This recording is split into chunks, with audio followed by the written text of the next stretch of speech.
Hello and welcome to this 101 Art School workshop called Principles of Design. This time we'll be taking a look at some of the things I've learned throughout my career as a professional artist and some of the cues you can learn from other artists in seeing this kind of stuff for yourself. So a lot of the time, design is one of those things that keeps coming up as a big misnomer in my school. A lot of young aspiring artists don't really understand design in context of how to think like a designer, how to spot things, what to look for, how to think, all that kind of stuff. So I'm hoping today that we're going to demystify a lot of that stuff.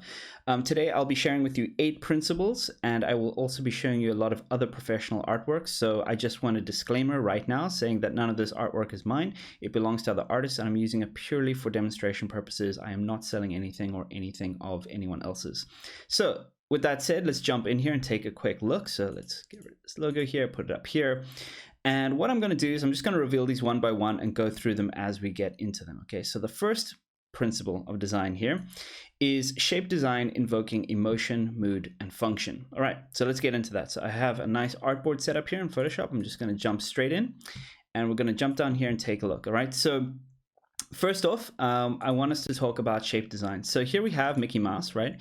And Mickey Mouse was a really revolutionary design because it allowed Disney to animate a character very simply because all it had to worry about was the sort of beanbag that we have in the middle here and a bunch of circles, right? But inadvertently, I would say, or perhaps on purpose, Disney kind of stumbled or maybe, I don't know, designed the idea that you could actually create emotion through the shape design of a character, right? So what do I mean by that? Well, as you know, we have the basic 3 shapes, right? We have I'm just going to do it like this. We have a circle, we have a triangle, and we have a square, right? Those are the, I would say, 3 most basic shapes that you have in any circumstance, right? One is obviously has corners, the other one has less corners, and the one is rounded completely, right? So some variation of these 3 here will give you whatever design you're looking for. Now, in the case of Mickey Mouse, we have very rounded design. You can see that because there's so many rounds in there, it tends to make him look what? Friendly, right? It makes his silhouette very, very friendly and soft to look at, right? And so that's what I want to get into right now, talking about the shape design of characters, of environments, of props, and how we can think about them from a psychological point of view, right? So when we're designing, this is something we as designers keep in mind. If someone gives us a brief for something aggressive, we're going to use aggressive shape language. If someone gives us something sturdy and powerful, we're going to think of sturdy, powerful shape language. So we might go for something like a square. In the case of aggression or power or evil, we might go for something like triangle. In the case of friendly, we may use a circle. Now, that being said, what I'm mentioning here is not law. None of these design principles are completely law, right? You can break these rules and still end up with a pretty good design that reads the right way. However, the stuff I'm mentioning here today is stuff that I would say universally we all accept. Okay, there's a part of it that has an appeal that on the page will work almost every single time if you implement it correctly. And that's what I'm trying to get through to you guys. So from Mickey Mouse, I want to talk about a little bit of a different one, right? We can talk about the Iron Giant design. I really, really like this design. In fact, I've worked on projects where we've looked at this design, broken it down, and constructed it into new designs to fit an IP that we were working with. In the case of the Iron Giant, you can see that unlike Mickey Mouse, right, or rather I should say like Mickey Mouse, he has some rounded elements like his eyes, his unassuming jaw that isn't too threatening even though it's heavy set, his rounded head which gives him that friendly look, and of course his arms which have all these round balls. You know, everything here is kind of rounded and friendly, but we still have a very, very, I would say, square frame, right? Someone who's very strong and sturdy. His entire upper torso is basically a square, right? And if you look at the way he stands, it's almost fixed, right? Like this pivot here does not pivot around that way. It only pivots in this direction, right? So we know that this guy is very sturdy, very, unflexible. He kind of has a little bit of movement here and there, but in general, he's robotic. He's made of metal. Like there's so many cues in here telling us that this guy is a big, friendly giant. However, in the story, he's big enough and imposing enough to then, of course, if you've watched the movie, also go on rampages and also lose his temper and become deprogrammed, right? So with that said, we've covered 2 design languages here that are quite different, even though they share elements. But in general, you can see how the friendliness of roundness is coming back into this design. Even though it's a sturdy character, we're mixing in elements of roundness to show friendliness, okay? So Let's get in here and take a look at another one. Okay, so here we have a nice soft round character, right? And this character here is very similar to Mickey Mouse, right? It's built almost exactly the same way, right? If I put a little white sheet over here, you can see we have that round section over there in the middle, right? And then we have a very round head, very round nose. We've got a tuft of ear that's very much like Mickey Mouse. And here's another one, right? All the features are rounded, the ends of the fingers, the tips of the toes.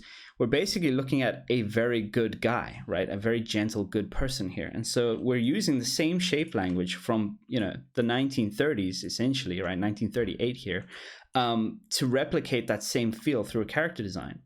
So let's jump into another one, take another look. Okay, so here we have another square, sturdy character, very similar to Iron Giant. You can see that big square frame in here. In fact, if I draw a piece over this, you can see very, very sturdy character within this zone over here. Even though there are elements of slight roundness in the eyes, maybe in a patch, all of that stuff, but that roundness there may contribute to it being reliable, right? More squares down here, or rounded as in friendly, right? So there are no major harsh angles here, except for maybe the eyebrows, and a few little corners here, but even the corners themselves are quite rounded, right? Even the thing the character is holding is quite rounded. So in general, we can almost assume that this is a semi-good character, right? There's no evil intent here. The color palette is quite soft, but in general, the shape language is what we're trying to concern ourselves with, right? These very soft bends that are happening in the character allows us to know that this is a sturdy, friendly character. Now, on the opposite side of that spectrum, I want to jump into another design. Okay, here we go. Okay, so we got a demon, right? So here's an interesting thing, right? This demon right now is built up out of a bunch of triangles, right? You can see that there, even in the fingers, even in the elbows, even in the toes, even in the knees, even in the armor design, right? This repeating shape language that's happening in here, even in the muscles, right, is telling us everything we need to know about this little guy, which he's dangerous, right? He's really, really dangerous. He's got all these cues telling us, watch out, I'm spiky. I don't have eyes. I can't be trusted, right? So a lot is going on. Even though it appears to be quite weak-bodied, the teeth is the thing we're most concerned about, right? And so are the horns, and so are the claws. So we can assume danger from looking at this, right, immediately. And so as you can see, shape design is very powerful. It immediately tells us what is going on with our design. So all this to say, we can also combine things. We could make a very blubbery character, right, that's very rounded, but then include teeth, and suddenly it becomes dangerous, right? So we have to lean into these tropes sometimes, right, just to kind of get across the idea we are trying to get across to our audience. So let's jump into another one here. I want to go into Star Wars, right? So Star Wars is interesting because they also played a lot with shape language. So the X-Wing here, right? The X itself and all of these pointy things you may start to think maybe it's aggressive, right? But what we're doing here is we're actually creating an association, right? Most people who look at this know what a fighter jet looks like, right? And then we have other cues, like it's rounded in the front, right? And these wings come together and form a single wing that makes it look more like a fighter jet, right? So consciously or subconsciously, we know that fighter jets belong to mankind. We know that they are used in war.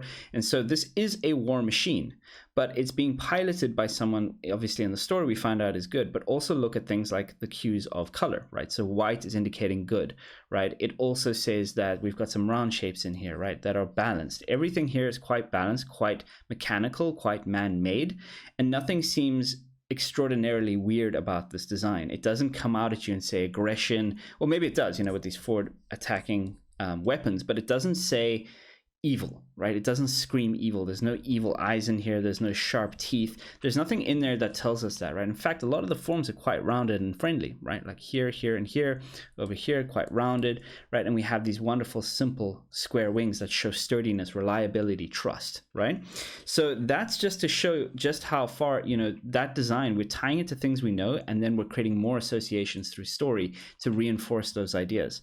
Now, in my opinion, that's a pretty cool design where the wing splits, and they call it the X-Wing, and it's very science fiction. However, I believe that the better design in the films is actually the TIE Fighter, right? I think the TIE Fighter is a much better design because it shows us a couple subconscious things, right? Number one, it shows us that we have triangles, right? Showing that there's some kind of natural aggression to these wings, right? The wings also hide what is going on in the center, meaning that there's something mischievous, something sinister that is happening in the center, which is protecting the pilot. And here's a really, really good one, right? This part in the middle looks like an eye, right? Looks like something looking at us, which is quite menacing. So when we see that, we have this association of something looking at us, or something following us, or something after us, right? And the color scheme, right? Very dark, lots of triangles. And here's the cool part, right? If you really think about it, this design is based on what? It's based on a bat, right? If you look at it, it looks just like a bat. It's got these big wings and a very small body. So whether you subconsciously or consciously know, we associate bats with, vampires, with dark mythology, with death, all kinds of stuff, right? And creatures of the night. And so it is that subconscious reflection in these designs, the newer ones and, the more elite ones, that give us that sense of this is a foreboding evil presence, right? And the simplicity of the design is also quite cold and calculated, and it's very mechanical. Like everything is super symmetrical and almost web-like. This could remind you of a spider's web, right? So there's just so much going on in the TIE Fighter design that I think personally is a really, really good design, right? It tells us so much more information. Okay, so let's jump into some more design stuff here. I want to jump up and talk about landscapes. Okay, so here I have 3 images from Samurai Jack, right, which is a really great TV show if you haven't seen it. And in the show, they have these epic backgrounds that are very stylized and very simple. And I want to show you that it doesn't matter how realistic you go. It doesn't matter what style you use.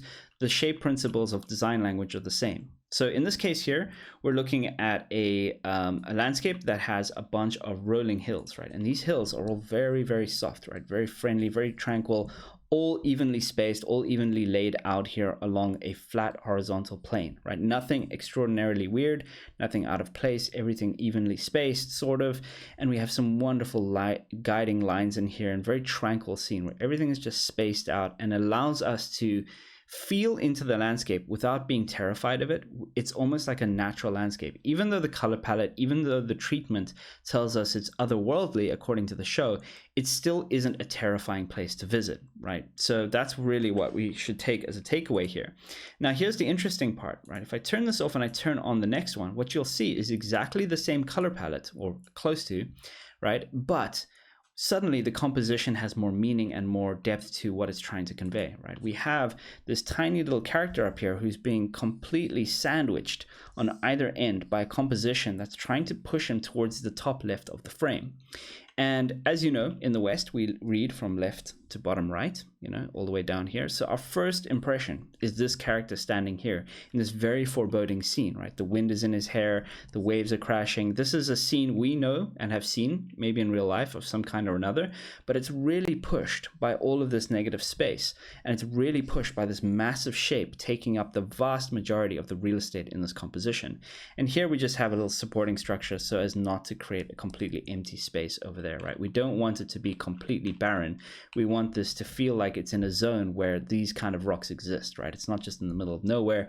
It gives it context, right? And so in this composition, we're made to feel certain emotions in the story, right? First, we're led there by the story itself, but then when we see a composition like this, we really feel it because it's pushing those emotions. So this show is fantastic. It's absolutely brilliant. I'm going to show you guys another one here. Okay, same sort of color palette, but now notice what happens, right? We've got a very moody, dark scene with lots of aggressive shape language in here. You can see all these spikes, right? And you can see a very sad, foreboding, empty-eyed soul looking out at us, right? Very, very aggressive landscape with very aggressive shapes in here, right? And it's in isolation. So we're getting a sense of what here? I would probably say a sense of dread. Again, maybe a sense of despair. Okay, and I actually really think that this color palette is adding to this, right? It actually makes us feel more despair because it's so drawn down. Even the clouds almost moving down in this direction here to kind of reinforce the sense of everything is dull and depressing and crazy, right? So I love this composition, even though it's a central composition, it almost makes us feel awkward just looking at this thing right in the center of frame. And the fact that the head is tilted to one side, it almost seems like it itself is in despair, right? Like it's moaning. So very, very cool. I love this kind of stuff. And the more you guys are able to implement this stuff into your work, I think the stronger you can go, right? So one last one here. Let's jump into this landscape here. And I want to talk about this. So This landscape here is really interesting because what it's doing is it's tilting the object in the frame. Okay, so whenever we tilt the frame, whether it's the horizon line, whether it's a building in the frame, what we're doing is we're creating a sense of either danger, okay, and also creating a sense of, I would say, anxiety, right? Because something isn't right. When something is tilted like that, we think it's about to fall over, right? So we think this place is dangerous. We're not feeling good about it, right? And even more interestingly, we've got counteracting, angles here, which makes it even more anxiety driving, right? Also, we have this massive expanse here of nothingness, right? Which makes us wonder, like, is this a sheer drop, right? So a lot of information here in this case here. And of course, there's no lights in here, which of course also leads us to think that, this place is empty. But the most important thing here is that the general shape of the frame, right, is really just this really awkward angle there and an awkward angle here, really kind of going in this direction here. So that is what's letting us think that the camera is tilted, right? Which makes us feel uneasy. So that's about it for the shape language here. I think we've covered enough to kind of go through this on a psychological level for you guys to realize that design is actually broken up from very, very simple things, right? It is literally just the circle, the triangle, and the square. And each one of these can represent something different, right? Anxiety, danger, even the triangle can be used for action. Creating very sharp shapes can create a lot of action in a scene, right? So we can use some of that too to our advantage. With that said, let's jump into the next principle here. I'm going to leave this one up. And the next principle that I want to talk about is clear overlap and noise control. Okay, so let's jump into this one here. So these are all very fascinating to me because, I've had time to digest all the kind of nuances of these throughout the year. So I'm so happy to show you guys. So here we have a really cool composition from an Assassin's Creed game. And it's quite realistic, okay? But what we're really looking at here, if I turn on some layers, is we're seeing very, very clear read on depth, okay? So we have this entire shape here in the foreground, right? All of this here. That is just simply, overlapping, I would say, most of the picture itself in terms of depth. We could say that this is the most close thing to frame, right? Like number one.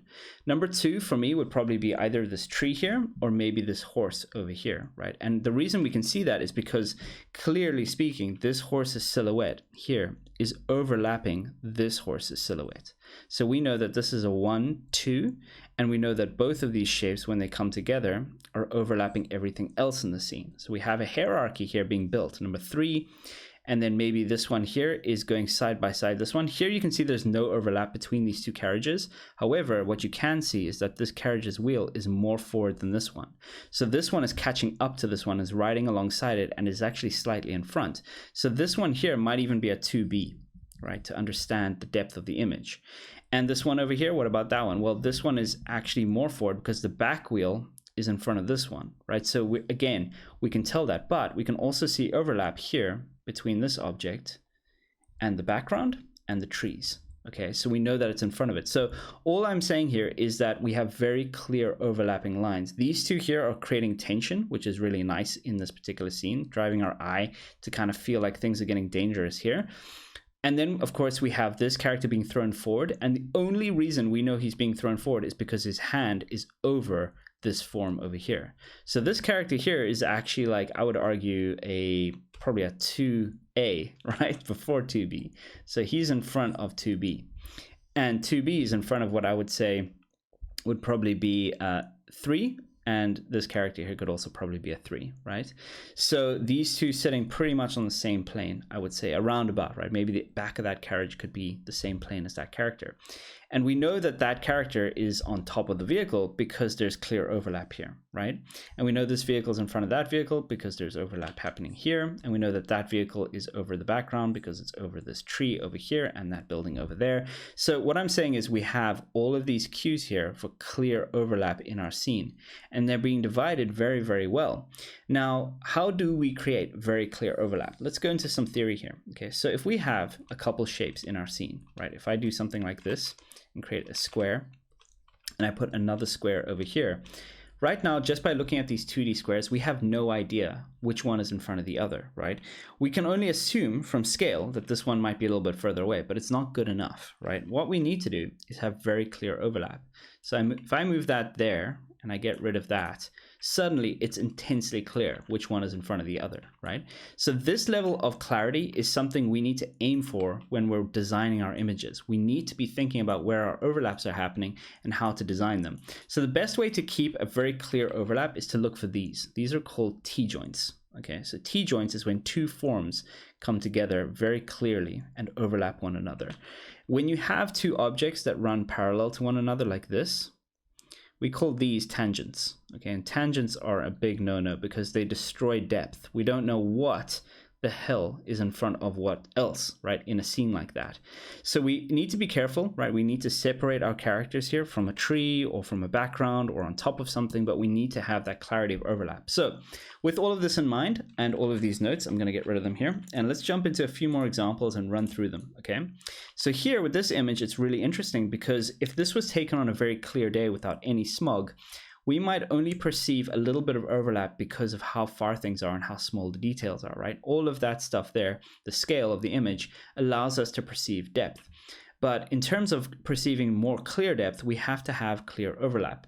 In this particular image here, the overlap is actually happening from atmospheric perspective, right? From these clouds. These clouds are lightening the value and pulling out the silhouette of these buildings here to show us that this building here is in front of that entire background over there.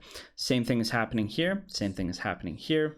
And so the artist in this image is using these lighter values and placing them around the object and the building to create even more depth in the image, right? And then to do it even further, he creates a massive amount of it here to separate everything here, which is, let's call it the foreground in this image, from the middle ground, which might be these buildings here, or the background, which might be the buildings right at the back there. So he's creating a series of steps in terms of depth in order to sell that image to us, okay? So let's jump into a few others here. I've got this one here, which is obviously a more stylized image, and I think a little bit more obvious when you look at it, right? We have a very clear contrasted foreground, which obviously involves all of this shape here. Okay, all of this here is in the foreground, okay? And then we have even more hierarchy to that. You could say that this shape here is in front of that shape there because of the overlap, right? So we could say this is a 1, that's a 2, that's a 3 over there, that's a 4 over there, that's a 5 over there, and the rest becomes 6, 7, 8, 9, 10 as you go back, right? And of course, this cloud could be probably like a 6 or a 7, right? Because it's behind this hill here. It's starting to overlap that hill there.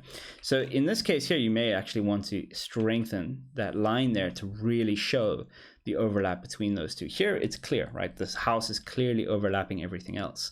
So let's jump into a few more examples here. This one was quite obvious, but well set up. Okay, so here we have a mechanical design, and I quite like this one because it shows a lot of depth in different ways, and I want to talk about that. So here we have the gun that is clearly in front of this leg. Okay, so we know that it's in front of that leg. How do we know this leg is in front of that? Because we can see the overlap happening here. Right, that's where the overlap is happening there. How do we know this leg is in front of that part over there? Because there's overlap happening here. So there's multiple levels of overlap happening in the scene, and it's been designed that way, right? It's been designed in a way to show overlap. Now here's another cool one, right? There's some really intricate overlap happening in other areas. Like for example, this part here is in front of that part there because of how this part runs behind that part there. You see how it's running behind the object? That's how we know that this is a 1 and that's a 2. Right, the same thing is happening with this handle. It's running behind the object because it's disappearing behind the object. The same thing is true here. We can see that this is running around that front part, meaning that it's pushing this front part out forward, right, making this primary and that secondary. And the same with the cannon. The cannon is doing the same thing. So this is a 1, 2, 3 read on this entire section over here, okay? So that overlap is something you need to be watching out for and looking for the entire time while creating your images. And it may seem intuitive to do this, but it takes time to build this instinct and to actually place things in the right place. And that's why I'm sharing this information with you guys. So let's jump into number 4 here. We have a character design. I may actually have to hide this canvas or just move it over. And what I really like about this character design, obviously we were talking about shape language earlier, and we were talking about how aggressive designs can look, right? This character here obviously has some of that with the claws and everything, but what we're also getting in the anatomy of the character is a huge amount of overlap. We can see these lines here clearly in front of the lines that are everywhere else in this zone, right, with the shoulders. Okay, so we can actually say there's the head going back, actually forming a neck, okay? And that's a 1 read, that's a 2 read. And then we have these arms coming forward. We can see the overlap happening here, and watch out for this, right? Look at this. This is the T-joint that's happening, right? So the character artist is doing exactly the same thing as a landscape artist, as a vehicle artist. We're using the same tricks here of perspective to show that one thing is overlapping another and coming towards us in space. Okay, the same thing is happening here. These lines here are reinforcing that T-joint over there, showing us that this form is coming forward towards camera. Same thing with the fingers, right? Line art is really happening here, right? It's really, really helping. Another way to design this is by using lighting, right? So you can see the face is in light here, and then it casts a shadow over the shoulder, meaning that the light coming from this direction is hitting the face first, meaning that the face is over the shoulders, meaning that the face is more forward, okay? So we have all those cues here. We have that there. There's a lighting cue here with the shadow in this zone here versus this part here. So we know this part is in front of that part, 1, 2, right? Same thing with this pec, right? It's overlapping the other pec. So that means that the form is turning in this direction away from camera, right?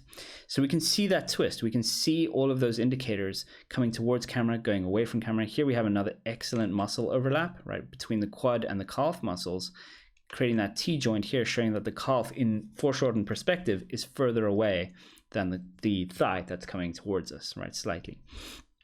Same thing over here is happening, and of course that tail winding and going behind itself is also showing overlap, because eventually it creates a T-joint in this zone here, right? So really overlap is about those T-joints. The more you try to design an image with those in mind, the better and deeper your depth will be in your design.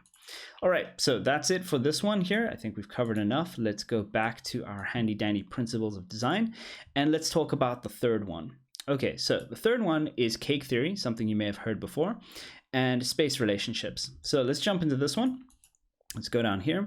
And before we do, I want to talk about it in simple terms first. Okay, so what is cake theory? So cake theory states that all cakes, or in this case designs, are built like a cake, right? Like a wedding cake.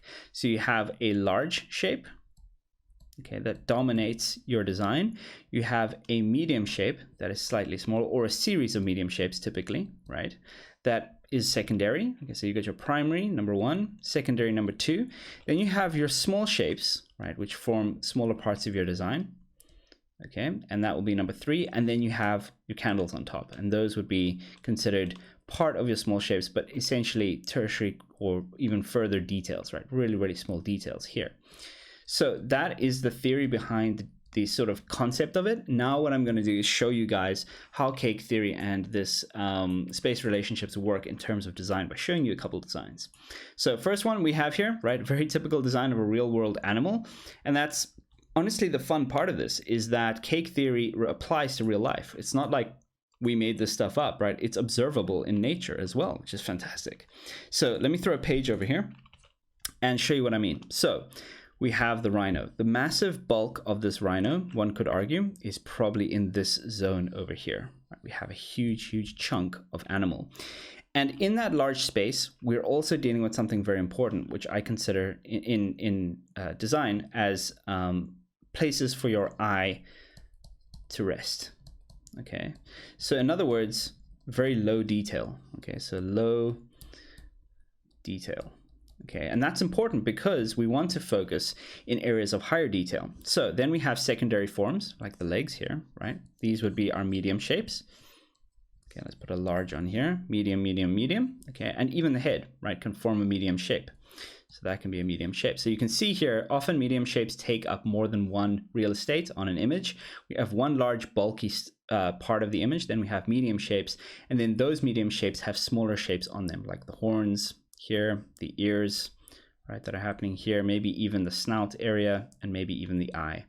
And then the details would be things like wrinkles, nostrils, wedges in the horns, holes in the ears, toenail division, right? Those are the details that we focus on. Maybe an eyeball, right? those are the focus of the details in our design. And we do, when we create designs and when we're trying to fabricate images, we also work this way. We work in cake theory. We think big shapes first, okay, down to medium shapes. Okay, and then we move into details and smaller shapes, okay?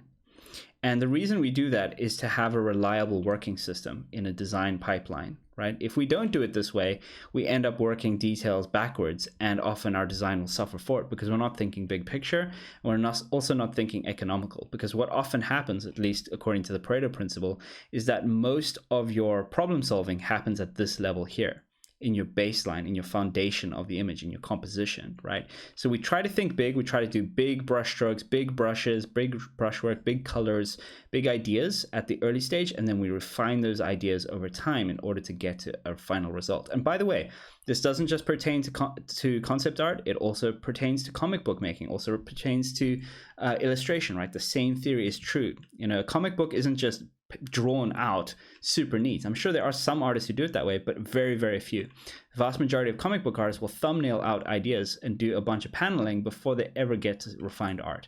So this is how we think in the industry as pros, right? This is how we stop ourselves from going crazy. So let's bring another classic design in here. We've got a suit of armor. Okay, so even suits of armor, right, in real life pertain to the same idea. Here you can see we have these massive shapes in here. Number one, right? Big, large shape. And notice that the big, large shape also has much bigger areas of rest, right? Really big plate for our eyes to rest. And it's important for your eyes to rest in design. Otherwise, it gets crazy and there's detail everywhere. And then we have medium shapes, right? We've got these big shoulder pads in here, right? And you could even say the arm parts are medium shapes as well, right? In here. All medium shape here, medium shape here, and medium shape here. And this bottom part here, maybe it's a larger medium shape or another large shape, right? But the hierarchy is still the same, right? One massive large shape, or at least two of them, okay? And then we have a bunch of medium shapes, typically, right? And then we have details and smaller shapes, right? And that's how we progress through design, right? And you can see that here. Now, the interesting thing is to notice that each of these also has a hierarchy of their own. So a medium shape will have small details applied to it. Okay, so it will go that way. And you can see that happening here. Smaller details happening in here. And then you have fine details also happening. So there's a hierarchy within the hierarchy, right? Once you start noticing that, you'll start to see it for yourself. For example, once we've drawn out the entire design for an armor piece, we get in and we start drawing the details of the rivets, you know, in here, of the little spaces, of the little details. But we're still keeping in mind the most important thing about our large shapes, which is to have areas of rest so our eye can chill out, right? And so we don't overload the audience with really, really crazy design that is just noisy, right? And we'll get to noise in a little bit. That's one of the design principles we're going to talk about. So let's jump into another one here. Okay, we have a cool design over here by, I think it's Jake Parker, who had a really, really cool robot design. And here you can see the same thing, right? One really big shape here, right? Being broken down by a bunch of medium shapes, right? Here, here, and here, and here. And you could argue here, and here, and here, and here. And then you could say smaller shape here, here, in here, in here, in here, in here, right? Smaller shapes. And then those smaller shapes, even in here, then have details applied, right? Implied detail here in this case with this nice ink drawing. Smaller details, right? All of that stuff gets worked out. But it's really the silhouette here of this giant chunky robot. If I take this out right now, it still looks like that giant chunky robot, right? We still got that hierarchy of large and medium shapes to smaller shapes here, and then those smaller shapes were divided into the details, right? So that there will still work even with my terrible drawing right now. It still works as a general first read. So let's jump into another one. I want to look at a prop here, like a dagger, okay? And with the dagger, we can still see the same thing, okay? And I know I'm reiterating this to death, guys, but bear with me here. I want you to see what I see, which is a big shape over here, okay? We have a medium shape over here, okay? So one large shape, one medium shape, and this one here, you could even say is the smaller shape, okay, in the composition. Then we have things like another small shape in here, and that's got detail inside, right? And notice that the large shape here is almost completely devoid of crazy detail, right? We don't need it in there. And even this medium shape here is divided with another small shape, right? So there's a hierarchy happening here, and there's areas of rest for our design, which is fantastic because we can read it from very, very far away. All right, so let's jump into the next one here. We got something a little bit different. We've got a prop design here from a student. And what we can see here is the same sort of thing, right? We can see that we have the general large shape of the object that is forming a silhouette. Okay, you can see that here. And if you wanted to, you could divide that big shape into two parts. You could say large and large. Okay, oops. And now you can say, what are our medium shapes? Well, our medium shapes might be the bigger props, right? These here, that wall back there, this shirt over here, maybe the ladder is a medium shape, maybe the this cage in here is a medium shape, maybe these parts going across here, all medium shapes, right? Much smaller, and there are many more of them to divide up this design language. And then you can say, well, our smaller objects are the things in the scene, and then our details are the things inside those objects, right? The little fruit, the little jar, the little pieces of rope, the pictures on the wall, those are all the small details that make this seem real, right? So I want to show you, like, no matter what you design, that hierarchy is almost impossible to avoid. But if you keep in mind big picture thinking, big construction first, and then breaking that construction into design elements, you're going to have a leg up on figuring out how to create a pipeline for yourself. So let's get in and take a look at the final image here. And the final image here is a very, very complex, very detailed ship, but it still obeys the same basic rule, right? We have an enormous, giant, chunky piece here that is forming the entire hull, okay, with some really nice 3 dimensions on it, okay?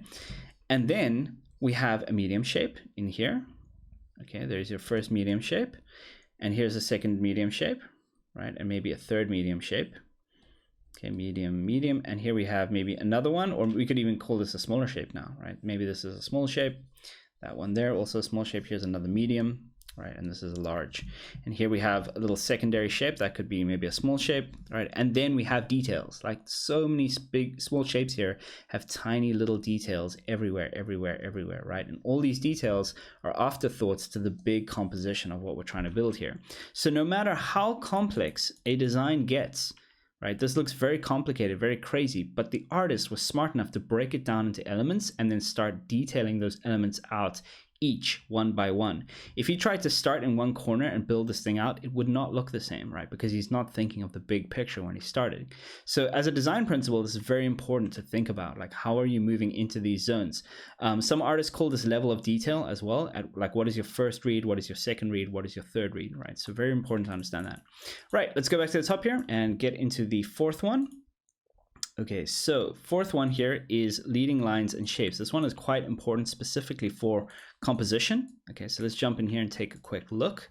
I'm going to expand this and let's get started. Okay, so we have a nice composition here of a nice little landscape. Very simple, very natural, nothing too crazy and complicated, but what's happening here is very cool. And that is we have a bunch of lines leading to our focal point. So our focal point is this mouth, this unusual, scary mouth in the mountain, right? We have very aggressive shape language here, but that shape language is all being used in a smart way to lead us there. Okay, so number one, we have a leading path that is taking our eye to that position, right? We have a natural path here, and that natural path is being defined by the contours of many shapes here, right? It's really showing us a way up there. We have other indications of lines here that are leading our eye in the form of very clever lighting. Having a cast shadow in this zone also creates reinforcing lines that will follow through and travel along that same line and take us to the same destination, right? We have another one here coming down there. We have another one between this point here and this point here, right? Taking us back towards that one. We have one here and here, taking us back towards that point there. So if we connect the dots here, you can see that the composition is making us look in this zone, right? You can even see the mountain here doing the same thing. This part here going up like that, doing that. This one here joining up with the shadow to do that. So everything in this image, even this little change of form here, is leading us back to this zone. So the artist of this image knew exactly what they were doing to create this, right? And they're thinking about leading lines and creating ways of leading lines to our main focal point. Now, let's take a look at a few other examples here. Over here, we have a really interesting Last of Us concept. Now, this one here, when you first look at it, may not seem like it's being led anywhere. But actually, what's happening in the composition is we're creating, obviously, a window to look at something through. So here's our window. Okay, there's our action. And in our action, we actually have some subtle hints, right? We've got a little bit of winding lines that are leading us to that point there. Okay, it's happening here as well. right, leading us there. We've got little lines coming up here, right, doing that to lead us there. We've got this beautiful slope that's doing the same thing here. So once you start seeing this, once you start seeing how everything in a composition is connecting to take us down towards the focal point, the more you guys are going to realize how important this is, right? To create these subconscious moves in your artwork really allows us to tell the story, a narrative, much more effectively. Let's jump into another example here. Okay, here's a Nathan Fowkes image, right? And it has a very, very simple treatment to it, right? These are literal brushstrokes. When you zoom out, it looks like detail, but it's really just brushstrokes in here. And what's happening is he's just leading us on a journey, right? He wants us to have the feeling of this crazy, surreal landscape. But what he's doing is he's making our eye move through the image and dance through the image right to that horizon. And the moment it gets there, we look at the highest point of contrast in the image, which is the moon. And when we see the moon, we see the birds, right? And that might be a focal point of this image, right? The animation of the birds.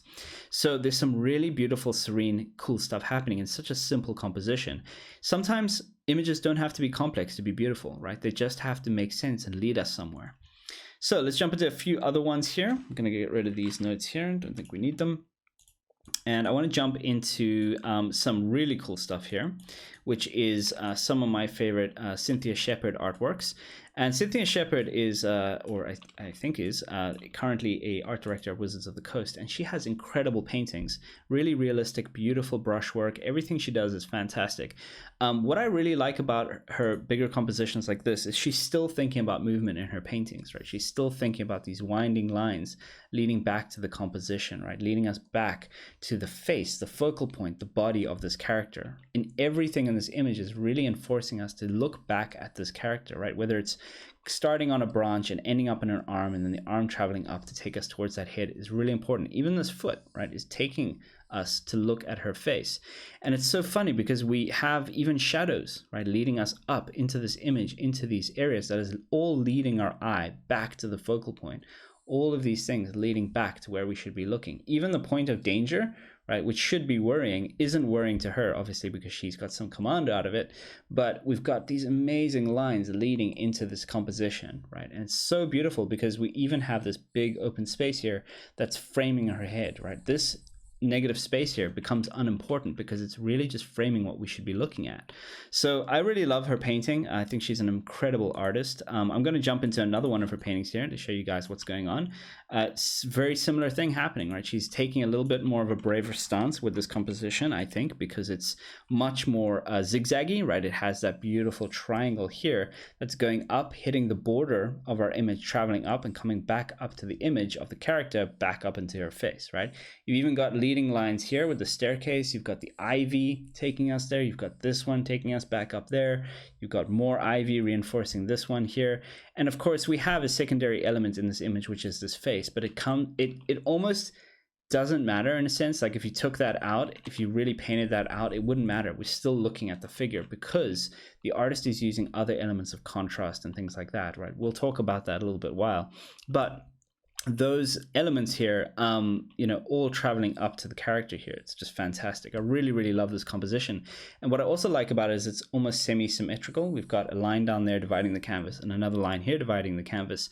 So we want to be looking in zones like here, here, and here, right?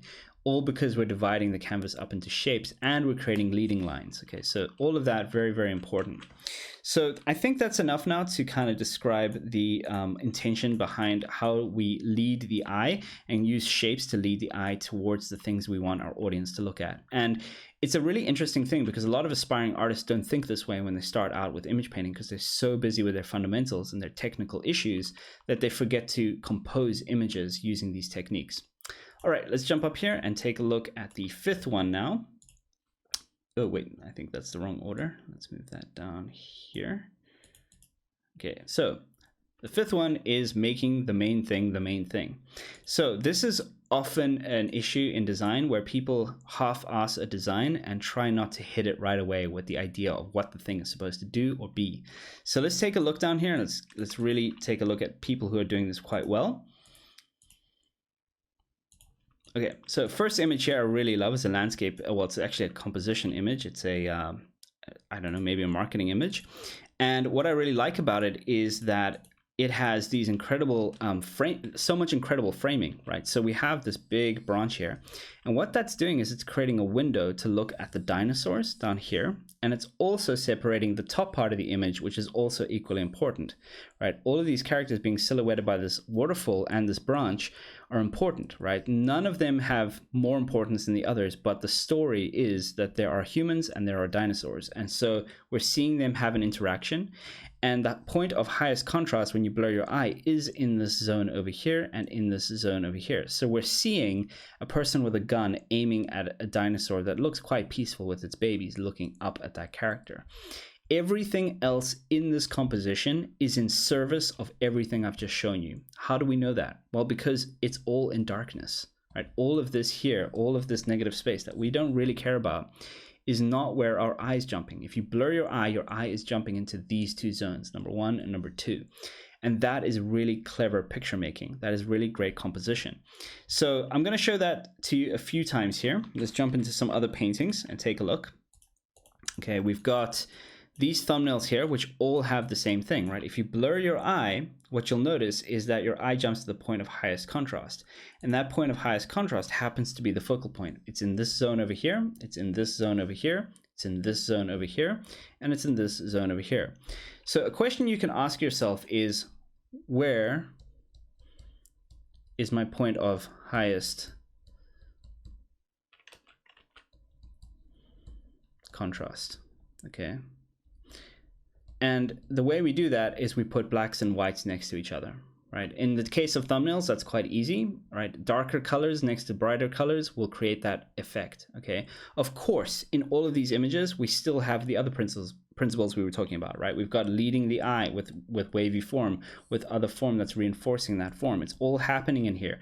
And you guys are probably starting to see that now. If you've never realized this stuff before, you're starting to see how all of these principles come together to create images, right? The same thing here, all these lines leading into this one zone over here is really, really fun. It's clever, right? Even here, more, right? It's all leading us to look in the right places. So when we construct images, we're always thinking in these terms. Let's jump into some more examples here. Okay, with this one here, I really, really like this image from Bungie. It is very science fiction, but it's also a vertical composition. Now, in my opinion, that's really cool because it's quite an unusual thing to have vertical compositions. But in this case, because we have such a massively tall structure, we're trying to tell the story of how tall that structure is. And what better great way of doing that than by making a vertical composition and then framing that composition with things like natural elements, like rocks in here, rocks dividing here, a character looking up, right? All these verticals, the fact that when we blur our eye, the highest point of contrast is here, right? We also have a little bit of contrast down here pointing towards this character here, which is sort of a secondary afterthought. I would say 1, 2, right? We've got maybe even 3 with this character here, right? We've got 3 major points of interest here. I would say these 2, the most important, seeing the characters, but obviously this structure is taking up the most real estate here. It is the most important, right? It is completely framed by the rocks. It is lit beautifully and it is magnificent in its detail, right? So the artist has put all this detail in here for us to look here and for us to enjoy and to really, really take this in. All right, let's take a look at some more examples here. Really love that one. Okay, let's look at this one. So this one I picked out because yes, it has some leading lines, and yes, we're looking at the main building, and yes, the main building has the most contrast when you blur your eye and all that stuff. But what is the main thing of this image, right? We established earlier this relationship between the dinosaurs and the humans. Here we are still figuring out the PowerPoint that has to be shown here and why that's important. Here we know it's the structure, this really crazy science fiction structure. What is it in here?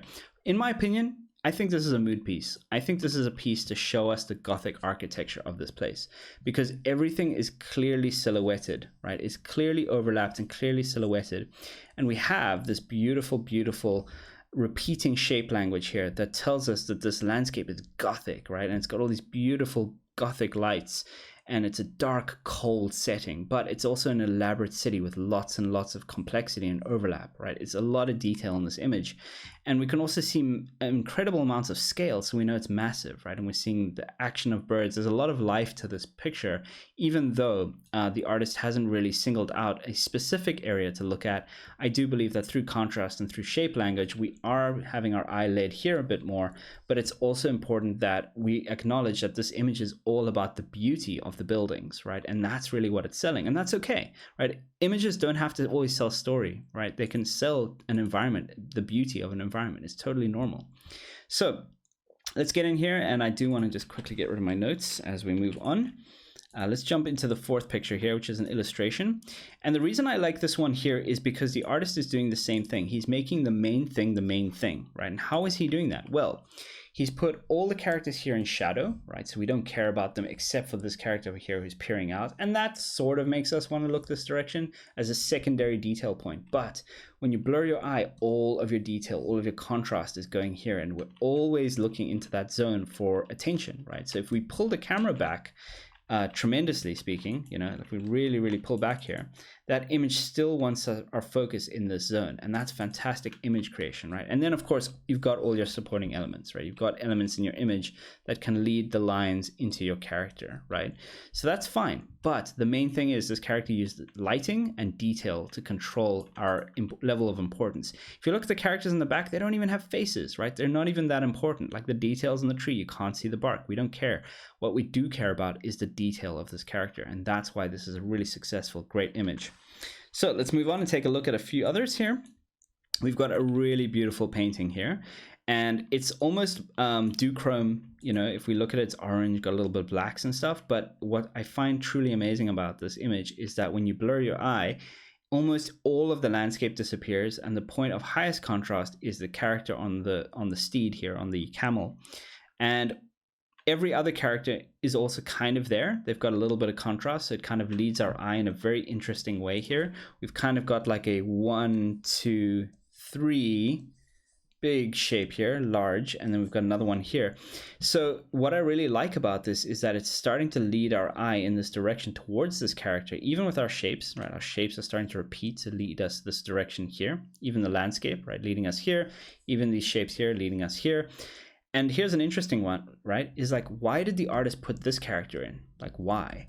And the reason is because if there was no character there, this character who's on a trajectory of movement has nowhere to go, right? In the composition, our eye would just fly out of the scene and would get lost here. But because we have this point of contrast, what's happening is our eye is traveling to that character, bouncing off that character and going in this direction here, back to the center of the composition where we're looking at the main character. So in my opinion, this is a fantastic composition. I really like it. It's very clear, it's a lot of fun, and it tells us a lot about what's happening in the world. So let's jump into a few others here. We've got a character design here that I want to pull out, and I think it's kind of obvious when I say, what do you think the main thing about this character is, right? And I think we can all agree it's the arms, right? The arms are the main thing. Why? Because they're the biggest thing in the composition, right? This person isn't creating landscapes with leading eyes, right? Leading lines. He doesn't care about that. What he does care about is, I want you to notice what I want you to notice, right? I'm going to make these so big and so cool and so badass that everything else is kind of secondary to them, right? This is the main thing. And that's what I want to get behind, right? Great design shows off what that design is about up front. Let's jump into another one here. Really cool character illustration for Fantasy Flight by Anna. And what I like about this is that if we pull out, what we can see as the main thing of this is that it's wispy. It's wispy everywhere. It's the same treatment everywhere, and there's the same kind of movement being led everywhere. So we can see these incredible wispy forms leading back to the character here and here and here, and all of this movement that is happening to lead our eye back to this character. It's fantastic. It's absolutely fantastic, and I love it, and that's why it's here. So let's take a look at another one here. This is also about the main thing, right? We don't care about the detail of the characters in the background. They're just silhouetted, right? They're not important. The forebodingness of them is cool, right? And we have some, like, you know, Cthulhu vibes happening, but we don't look at that upon first impression. Our first impression is this character's eyes, because it is the one thing that is breaking the rules of color in this composition, right? It is saying, I'm up here, look at me, I'm purple, but I also have the highest point of contrast in this zone over here where the blacks and the whites are meeting and where the silhouette is taken out of the image, right? And even here we have some really, really nice framing choices where the roofs here are leading towards that character here, right? Everything is in service of this character here. So that's what I like. Even this foot, right? It's got a really nice rhythm to it, taking us back up to that head, which I think is fantastic. All right, so that's it for making the main thing. As you can see, all of these artists are doing it really, really well. And it's important, right? When you make something, don't be shy. Really, really go for it. Let's jump into the next one here, which is shape exaggeration for readability. Okay, let's jump into that and let's take a look. So let's come down here and I'm going to enable the first one here, which is this character. So shape exaggeration for readability. We've talked about overlap previously, and it really is just about that, but it's more than that. It's about exaggerating your shapes on a design so that we can interpret them as one thing versus another. Now, what do I mean by that? So if we look at this character here, I might not even put a page over it. What we have is a series of cues to tell us information. Like we know that this head here is overlapping that neck because we have a shadow, right? So shadowed areas tell us the hierarchy of depth, and we talked about that before, but now we see it in the context of a character. But in terms of having really good shape exaggeration, right, and appeal, we're looking for shapes that will tell us more about those objects in 3 dimensions. So for example, if we see the front plane of that thumb, we know that that thumb is pointed in a specific direction. Okay, if we see this 3-dimension here of the hammer, we know that the hammer is in a certain perspective over here, right?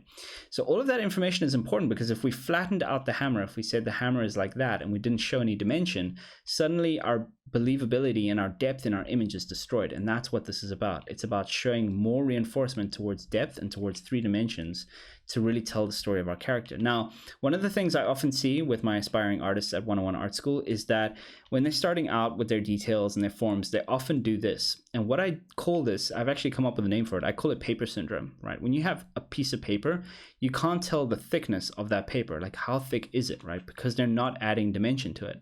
So here in this image, we can see so much dimension to this image, right? We can see dimension in there, we can see it in here, we can see it in here, we can see it on the edge of this bracelet, we can see it in the thickness and the roundness of these beads, we can see it in the curve, right, of form overlapping other form and breaking silhouette, right? We can see it in terms of overlap over here. We can see it in the depth of that object there, having an edge to it. We can see it in the edge of this armor here, right? How thick it is. So what we're doing is we're describing to the audience what something is made out of and how we should interpret it, right? And that's really what I mean when I say shape exaggeration for readability and appeal. Now, the same is also true for a weak design versus a strong design. So say, for example, I come up with a drawing for a spear that looks like this, and then we have a spearhead that's like that, right? That there might be quite strong, right? Because we have a strong silhouette, right? It breaks that form. But if we did a spear like this, and then we created just a tip over here, it's not as strong because it's a pointy stick, but we haven't really described the end of it as being made out of anything specific or powerful, right? The same is true for putting a detail in here. If we put a detail that's very small and unassuming, why should we care? But if we put a massive detail in and we break that silhouette, suddenly there's a point for us to look at because we're creating exaggerated shapes, right? So in general, with design, you want to just slightly push your exaggeration. You really want to push that silhouette. You want to push your contours. You want to push the thickness of your shapes. And you want to show the 3-dimensionality of your drawings and your paintings so that you have that. In this case here, we can see the 3 dimensions of this here going backwards in space. Okay, and that is creating visual interest because suddenly we have an object, the arm here, coming towards us, and we have an object going away from us. So we're creating more dimension in our image, right? Everything here is in service of that. And by the way, you don't have to have thick stuff everywhere. Look at this piece of metal here, very thin, right? But that's cool. It kind of adds to the image as being like different materials, different thicknesses, and different variety. So let's explore the same idea here with more examples, right? So let's take a look at this character here. You can clearly see the same thing happening, right? You can see the dimension of thickness that's happening here in 3 dimensions, right? We have such cues for 3 dimensions. Look at all of this form going backwards in foreshortened perspective here, right? All of these leading perspective lines telling us that the form is going backwards here. Same here. Look at the depth that's happening in here with the form where we have shadow in here. That ginormous cutout there to show us the inside of something is deeply important, right? So I always say to my students, like, do your best to smuggle in extrusions and bevels into your work, because an extrusion, right, if you have a simple surface here, let's say, let's create a cube, right? If we have a simple surface here, and we want to make that surface more interesting, what we do is we break it up by showing depth in the surface, right? We'll actually create depth in here to show that there's 3 dimension to that surface. Another thing you can do instead of extruding in is to create some kind of beveled object where the object will overlap naturally that other object, right? And so we create more visual interest because we have things on top of things. And so that's detail control. Like, what you do with your basic large shapes and how you break it down into medium details or smaller details is of course up to you. But again, I'm going to use this opportunity to show you guys big area of rest over here, right? Large area of rest. Then we have a medium area that's got a lot of detail, which is pretty cool. Then we have a little bit of rest over here, and then we've got hyper detail in here, right? So all the things I've been showing you before starting to come back here. I do want to point out now, since we're talking about it, all the form that's happening in here, right? We can see form bending here in 3 dimensions. We can see form here bending in 3 dimensions. Okay, everything has 3-dimensionality to it. There is no paper syndrome anywhere to be found in the overlapping shapes that this guy is using, right? So that's what I want to hammer home here to you guys, is we need to always interpret 3-dimensional art, right? We've got our first read, second read, third read in terms of depth here. Okay, and then you have overlap, and then you have the details, and you have every single detail, even the little like details in his hand are all 3-dimensional. They all wrap around form. Even this detail here is wrapping around this form here and creating overlap. So it's really, really important that we think about this in terms of 3-dimensionality of our drawing. Okay, so let's jump into a few others here. With this bike here, you can see the same thing is happening, and the reason we know that is because there's some really cool contour lines happening on the surface of this vehicle. Like you can see it here. Let me actually just throw a page over. Okay, you can see that overlapping line is showing us how that form is wrapping there.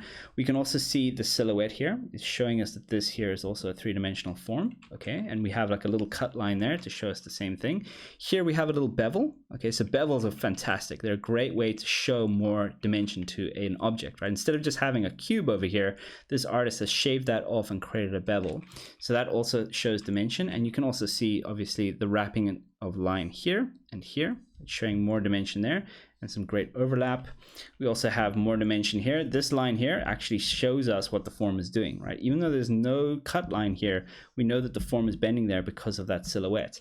And so this here is avoiding paper syndrome. Even here with the small bevel, we're creating very, very interesting shapes. The same thing is happening here, rounding out that form there.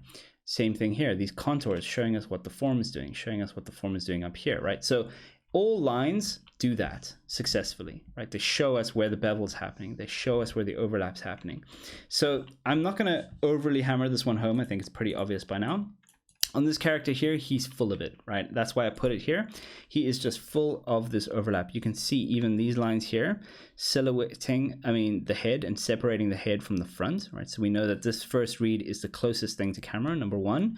Then we have great 3-dimensional wrapping form. You can see that 3-dimension in here, right? If I draw those contours on there, you'll see that the color is 3-dimensional. It's not flat. It's not like this, right? It's not paper syndrome.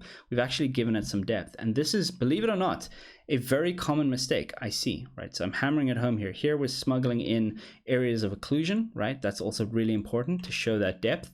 And everything else, right? Everything else is overlapping. Even this line here is breaking silhouette on the leg to show that it's overlapping. We can see the side of that form there instead of it being completely flat, like something like this with a button, right? It wouldn't make sense, right? It wouldn't be 3-dimensional.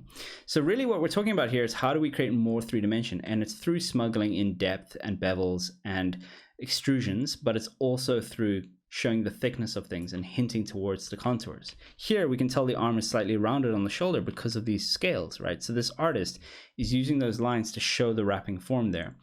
So let's jump into the last one here to sort of send this one home. And it's a more complex vehicle, very, very stylized. And you can see style doesn't matter, right? Style does not matter because we have this beautiful thickness to it here. And typically speaking, when things get very stylized, they tend to push this even more.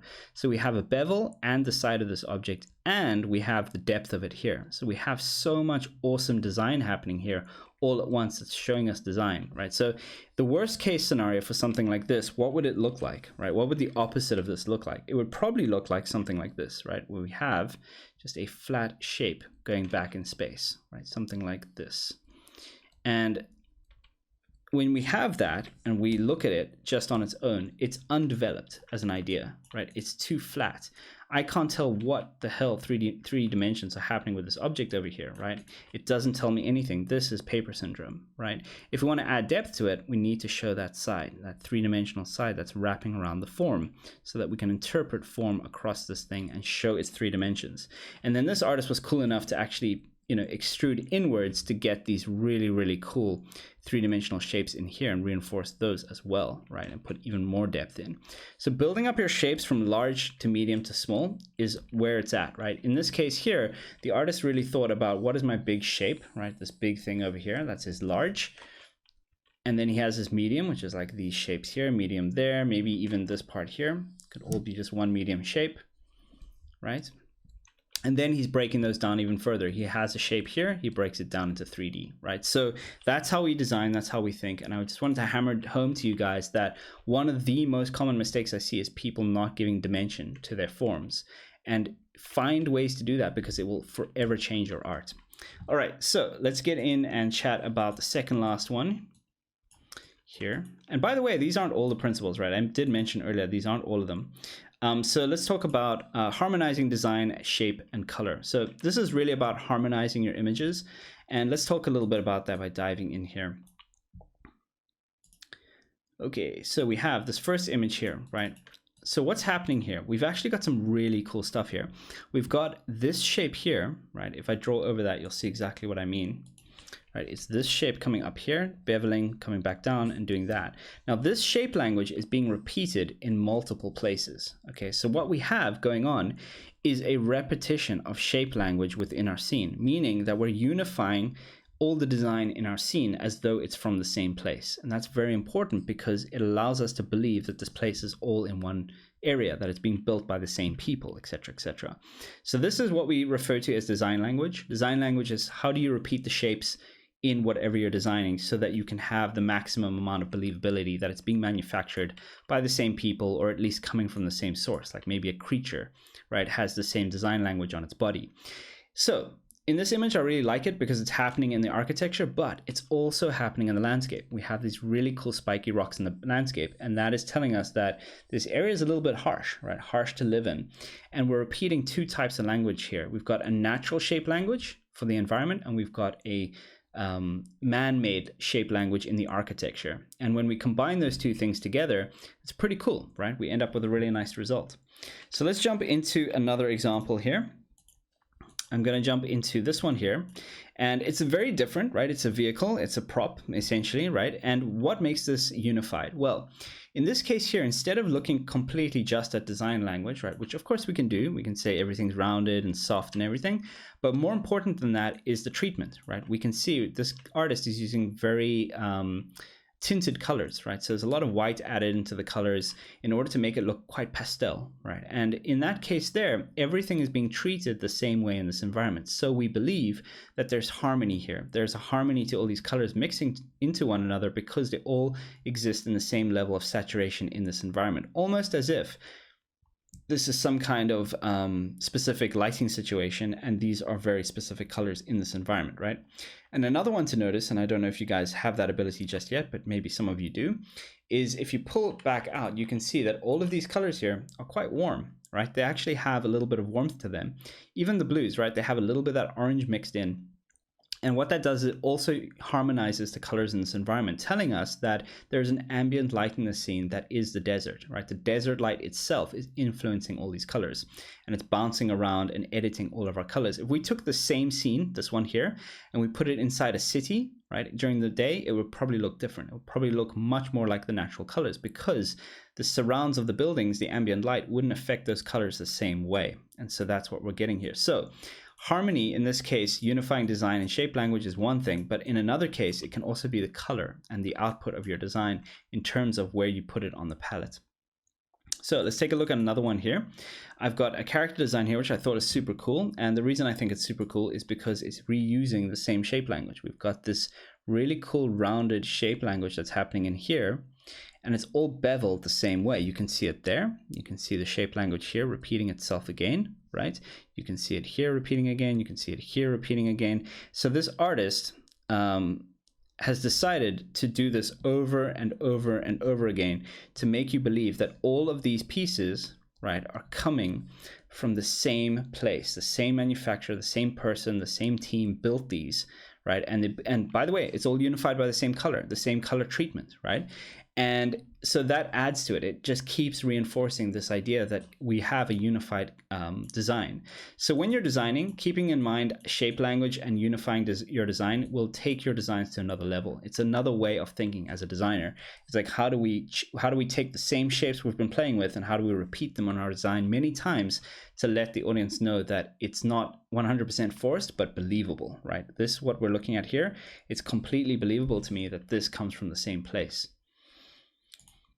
Okay, let's look at this one here, right? Quite a different treatment, much more exaggerated. Now, why did I pick it out? Well, I picked it out because, again, it's repeating the same ideas, right? It's taking this idea of this blue paint with this very simple pattern, right? And it's repeating it in multiple places. Here, here, here, here on the hands, here on the forearms, even on the rims of her clothing, it's happening, right? So we're starting to see that.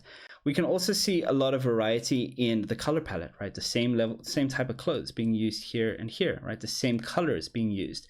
And now remember, if you grow up in a culture that is mixing colors naturally, most likely it's going to use it for everything, right? So again, we're getting into the realm of believability. We're grounding our design in something that is natural and totally believable according to what the culture might be doing, right? So let's jump into another one.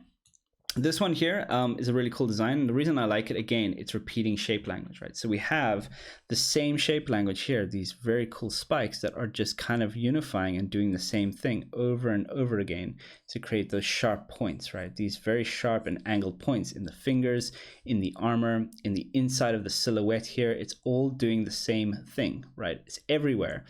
And because it's everywhere, we believe that this character is unified, that they come from the same world, right? That they are completely congruent with their environment, right? Everything about this character is screaming the same thing to us. And that's really, really positive because it unifies the character in her look. Okay, let's jump into another one. Here's an environment. Now, what is unifying this environment right now? For me, it's actually the shape language, right? It's the treatment that the artist is using for his brushes and his technique. So in this case here, because it's exaggerated, what the artist is doing is he's using almost square type brushes, or at least square forms, to deliver all of his forms, right? So even his clouds, they're not like rounded, puffy clouds, right? They're square clouds. And the same thing is happening with his forms. The same thing is happening with his rocks. The same thing is happening with his trees, right? He's using that same exaggeration here to unify his image in the same design world, in the same design language.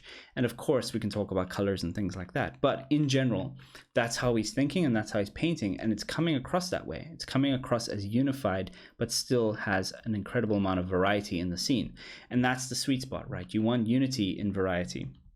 Okay, let's jump into the last one here. And this is a cool illustration that I really like. And the reason I like it is because, of course, if you blur your eye, we have an incredibly beautiful contrasted silhouette that we care about.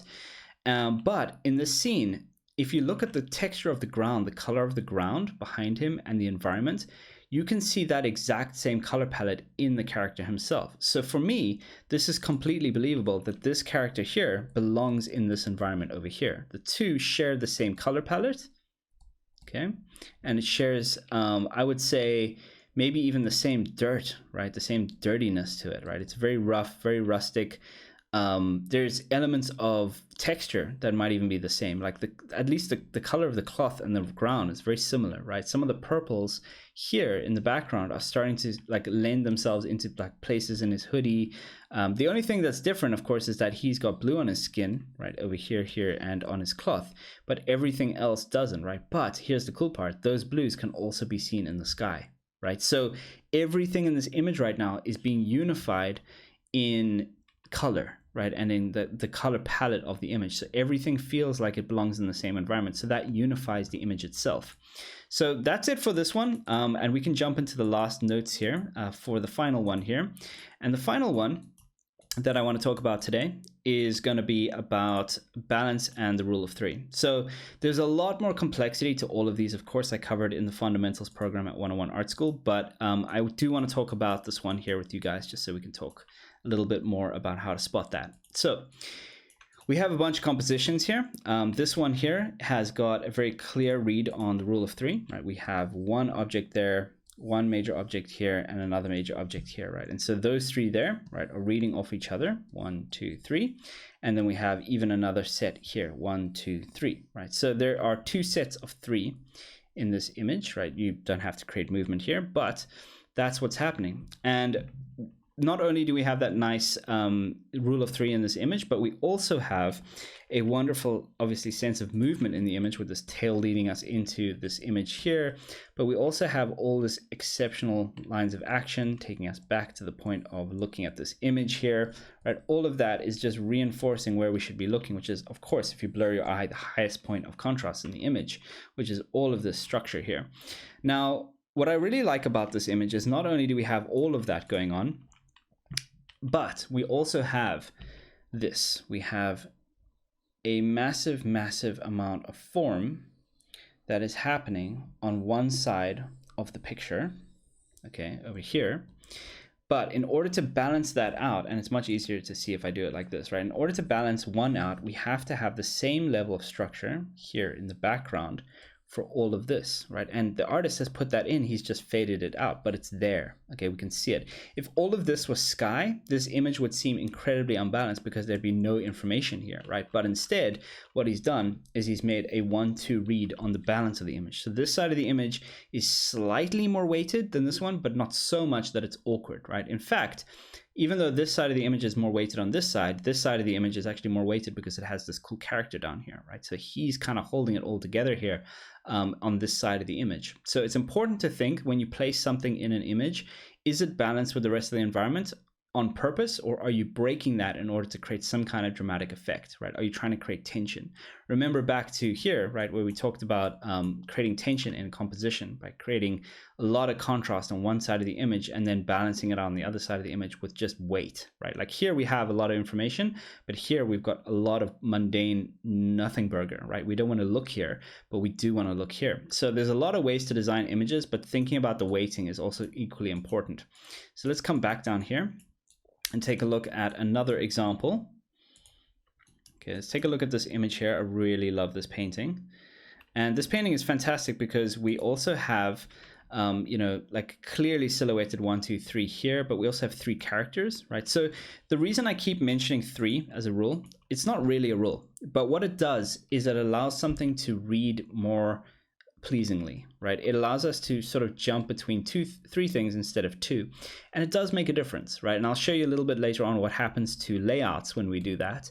It has quite a profound difference because for some reason in our brains as human beings, when we see 2 things on a page, we think that it feels awkward, right? But if we have 3 things on a page, it's much more pleasing. And I don't know the science behind that. I don't know why we think that way, but you know, I don't think generations and generations of artists could be wrong if they're all doing it, right? Because I think there's something inherently interesting about looking at that. I think if there was just 2 figures here, one here and one here, and there was this open space, it wouldn't look as good as having 3 characters. So I just wanted to put that out there. Also, this image is so badass. I just really, really like it. Let's jump into the third one here. I like this image here because it really speaks a lot to the amount of balancing that needed to happen in the image. So if we just had this massive dinosaur here, right, taking up all this real estate on this side of the image, and we had nothing out here, it would seem so awkward, right? It would be like, why do we have this part of the image, right? There's nothing really that important going on there. Maybe we could have like this guy over here, right? Maybe he would be enough. But the artist thought, no, actually, I want this to look like a scene where multiple dinosaurs are in the scene. They're pack animals, and this is a situation where people are parking it outside of an onsen or whatever this might be, right? So I think that was a clever choice. I think having more than one dinosaur in the scene is actually kind of helps us. And here's another interesting one from a pictorial compositional point of view. If you blur your eye, your highest point of contrast is in this zone over here. So we also have a nice little leading of the head over there, plus the rooftops over here, plus all these characters here, kind of leading us towards looking in this direction, towards this ceratops here, triceratops. And again, with the roofs doing the same thing here and here, all reinforcing us to look into that zone. So very nice composition, also really well balanced. You can see there's a lot of information happening here on the lighter side of the composition. And even though we want to look there primarily, we also needed to fill a little bit of this right-hand side of the composition to the point where it would be visually interesting, but not so much that it would take us away from primarily looking at this point here. All right, let's jump into the next one. So this one I just liked because it was such a clear rule of three, right? If we had 2 towers here, it wouldn't look as good as 3 towers, right? For some reason that happened. And so I want to take this opportunity to also talk about spacing, right? This is something that's also I see all the time come up in my school, and it's something that I want to talk about right now. So when you're coming up with any kind of design, I want you to think about it like this. If we create 3 objects, okay, it could even be 2 objects, but let's make it 3 in this case. And we take these objects, in fact, let me duplicate this one here, and we move them like this, right? If we take that and we look at that, is that more appealing, or is this more appealing, right, as a separate composition?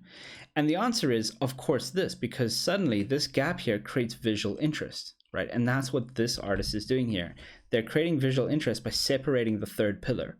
And so where does that come up? Well, it can come up in multiple ways. If you have a lot of forms that are overlapping one another equally, right, it tends to get quite monotonous and noisy, right, because we're just getting equidistant parallel lines. And what I often tell my students is, like, please avoid parallel shapes and parallel lines because they're incredibly boring to look at. If, on the other hand, you did something like this, and then you created a 3rd one out here, and then another one like that, suddenly that's quite interesting as a unit to look at, right? And you can even separate that even further. You could go quite far with this whole idea, and you could say, well, we have a bunch of things that are super equidistant like this, and then we have a zone over here that has 1, and then another one like that, and then we have a 3rd one over here like that. And suddenly what you're doing is you're creating in the one area, right, a variety of things that are happening. Now, even with this, it's actually annoying me because it's still equidistant, right? Even though we have detail in our scene and we're trying to break it up, we still have these being equidistant from one another. So in this case here, even though they're different, you want to separate them, right? You want to do something like that so that we have a different space between these 2 and those 2, and each one is different from one another, right? There's equidistance, there's a closer distance here, a further distance here, and then an isolation here. And that's also what makes design and landscapes look more natural and more interesting to look at, right? We never want to repeat the idea of having shapes being parallel and one after another. And this comes up all the time when I see people doing like air vents on things. Like they'll just do like a ton of lines like this on an air vent. And when you zoom out, it gets incredibly noisy, right? You can't even see where it separates. However, if you did something like this, all right, where you create like an air vent here, an air vent here, and an air vent here, suddenly what you have, right, I'm drawing very quickly here. Sorry for the bad drawing, guys, but just bear with me here.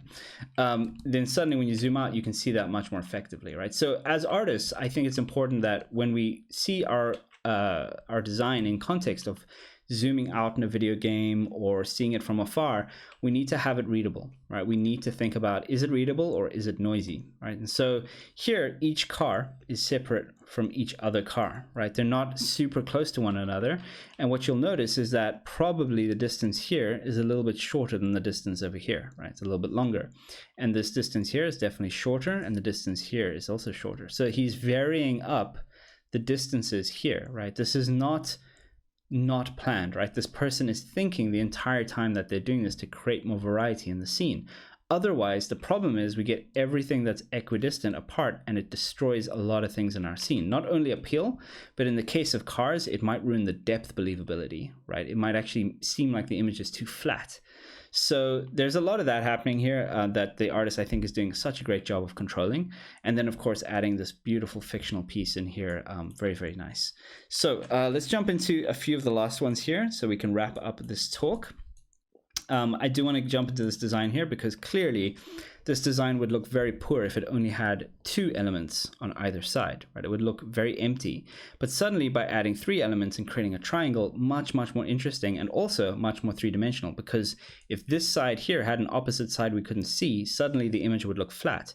But by creating 3 at different angles here, going out in different angles, we're creating more three-dimensionality in our image and our design, and therefore making the design look in general like it can rotate or be more three-dimensional, right? So that there is a great example of why, you know, just displaying 3 sides to something can be so appealing.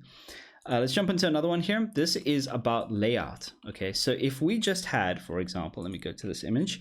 If we just had these 2 as a presentation within the context of a studio, and we said, okay, we want this to be the only thing we present, then the person looking at this would be like, oh, okay, 2 designs. You know, it doesn't feel right on the page. It feels like, why is there not a third, right? It feels like uneven. And so when we come back here and we put just another slice of a previous design on here to fill the page, suddenly our presentation looks more appealing, right? And that's what the artist did here. He knew that if he just presented these 2 in isolation, it probably wouldn't make sense. Plus, don't you want to see the previous iteration of the design? We want to see the evolution of where we're taking the sketch into the final drawing. And so there's a reason for everything, but definitely showing 1, 2, 3, or 5, or 7, or 9, 11, then we have better display of our work in images. And this happens in studios all the time. Okay, so this last image here I think is really cool, because it shows a great example of how to balance an image, right? We have all of this focus here, but this heaviness over here. We have a huge amount of heavy dark contrast over here, which is where we want to be looking, right? We're actually looking in this zone here because of the moon and the sword, and that is leading our eye back to the character and the composition. And this flag here is grounding and separating that part of the frame from this part of the frame, right? So it's allowing us to rest our eye here.